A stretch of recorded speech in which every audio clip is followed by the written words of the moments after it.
eau Kangen. L'eau Kangen a plusieurs propriétés. Et la première propriété dont je vais vous parler, c'est le fait qu'elle est très antioxydante. Alors, qu'est-ce que ça veut dire quand quelque chose est antioxydant? Eh bien, l'oxydation, qu'est-ce que c'est? C'est par exemple, vous prenez une pomme, vous la coupez en deux ou un avocat et ça devient marron une fois que c'est exposé à l'air. Ça, c'est de l'oxydation. En fait, vous pourriez l'appeler du vieillissement. C'est tout ce qui c'est de la rouille, etc. Donc, ce qu'on veut pour notre corps à l'intérieur, on veut des produits qui sont antioxydants.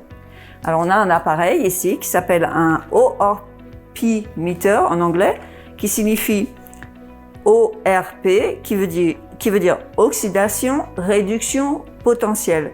C'est donc le potentiel de réduction de l'oxydation. Alors, ce qu'on va faire, c'est que d'abord, on va verser toutes ces eaux différentes et on va bien voir que toutes les eaux ne sont pas les mêmes. Alors ça, c'est de l'eau du robinet. Ça, c'est une eau minérale qui est en fait produite par Pepsi Cola. Ça, c'est la Smart Water. C'est une eau minérale aussi, qui est en fait produite par Starbucks. L'Evian, vous connaissez tous. Ensuite, on a une autre eau minérale qui est Arrowhead. Alors, ce qu'il faut savoir, c'est que en termes d'eau, on a plusieurs choix. Donc, on a l'eau du robinet ou les eaux en bouteille. Donc là, je vous montre les eaux en bouteille et puis l'eau du robinet. Ce qu'il faut savoir avec l'eau du robinet, c'est que l'eau du robinet, elle est pleine de choses dont on ne veut pas entendre parler. Comme par exemple, elle est pleine de chlore, elle est pleine de fluoride, elle est pleine de... on trouve même des traces de médicaments dans l'eau du robinet. On trouve des hormones, on trouve même de l'arsenic ou des médicaments. Donc l'eau du robinet, c'est pas vraiment un bon choix. Et puis on a toutes les eaux en bouteille. Donc là, on va regarder ce qui se passe avec les eaux en bouteille. Par exemple là, donc ça c'était Perrier, vous connaissez tous Perrier. Propel, c'est une eau sportive vitaminée qui est recommandée pour aller bien. C'est recommandé pour ça. On va voir dans quel état on se trouve quand on boit l'eau Propel. Ça c'est du Sprite. Ça représente tous les sodas. On utilise le Sprite parce que c'est clair et donc c'est bien pour les démonstrations. Et ça c'est l'eau Kangen. Alors, on va vérifier maintenant toutes ces eaux et leur niveau de ORP. Alors, l'appareil fonctionne comme ça. Tout ce que vous voulez un chiffre qui va dans les négatifs. Le plus dans les négatifs, le plus antioxydant c'est. Le plus dans les positifs, le plus oxydant c'est. C'est-à-dire le plus ça vous vieillit. Ou alors ça vous rajeunit.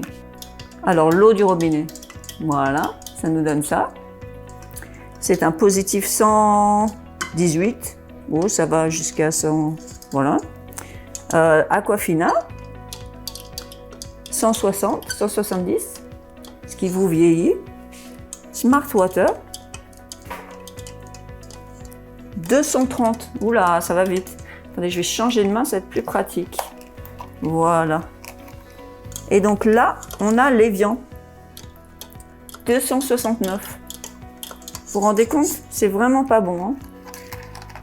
Ensuite, on a Arrowhead, 263. Ensuite, on a Perrier. Ouh, ça monte, 300.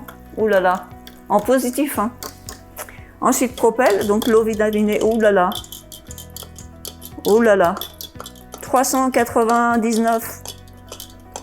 Presque 400. Ça, c'est vraiment, vraiment mauvais pour vous. On recommence ça aux enfants, etc. C'est horrible.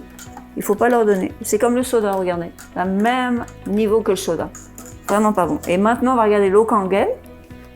Alors, l'eau Kangen, elle va jusqu'à moins 400 quelque chose. Moins 500. Vous avez vu, moins 500? Donc là, c'est moins 469.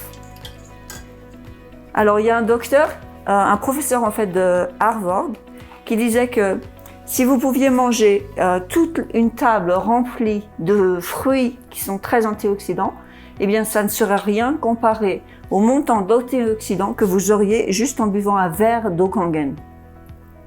Donc ça vous montre combien l'eau Kangen est antioxydante. Merci beaucoup.